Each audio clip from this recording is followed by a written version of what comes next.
سؤال الاموال الشعريه لما يبدا يحركها هي الانبوبه بها قطره زئبق تحبس هواء او تحبس غاز. لما الانبوبه تبدا تتحرك الضغط بتاع الغاز هيتغير. حلو؟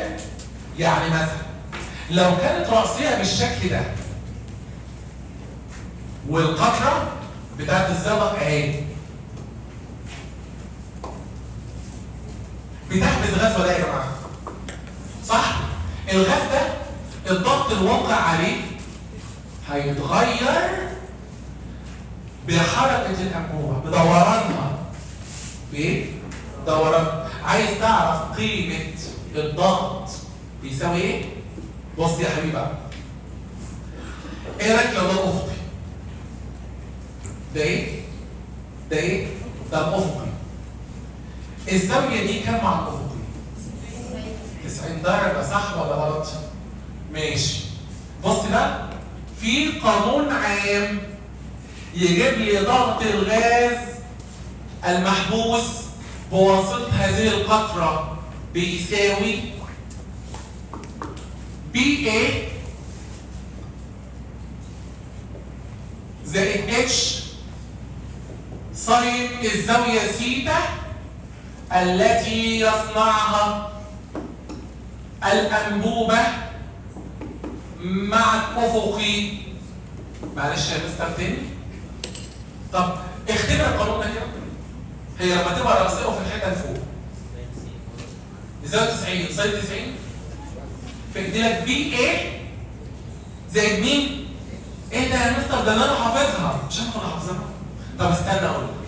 لو افقيه بزاويه كام؟ ما تردوا. عوض كده بي ايه زائد اتش ساين صفر. لا مين؟ ايه ده يا مستر؟ ده اللي انا حافظها. لما تبقى افقيه الضغط بتاع الغاز بيساوي الضغط الجوي. ايوه ما هو ده قانونها كنا بندرسه في المناهج زمان. يقول لك الانبوبه عامله 30 درجه مثلا، يجيب لك الارض كده او المستوى الافقي كده ويجيب لك الانبوبه كده اهو. بص وعامل لك الزاويه دي 30 درجه. جميل؟ وبعدين يقول لك اذا علمت ان الضغط الجوي في المكان، اذا علمت ان الضغط الجوي في المكان مثلا البي اي 75 سنتيمتر زئبق وطول هذه القطره الاتش ده اهي ده اهي يقول لك مثلا 4 سنتيمتر. احسب ضغط الغاز المحبوس. يروح بقى الناس اللي مش عارفه المعلومه. بص احنا عارفين لو كانت راسيه كانت افقيه راسيه وحته لفوق كانت افقيه او راسيه وحته لتحت. انما يا مستر عامله 30 درجه يبداوا بقى يخشوا في خيال علمي. مش عارفين ايه القانون اللي هنستخدمه. ما هو ده. مين يقول لي القانون بتاعنا ايه يا جماعه؟ المطلوب هنا يحسب ضغط الغاز. مين يقول لي؟ البي بيساوي ايه؟ يا رب اللي بحفظنا القانون كلنا بسرعه. البي بيساوي ايه؟ سمعوني. بي اي زائد اتش ساين الزيتا. البي بكام؟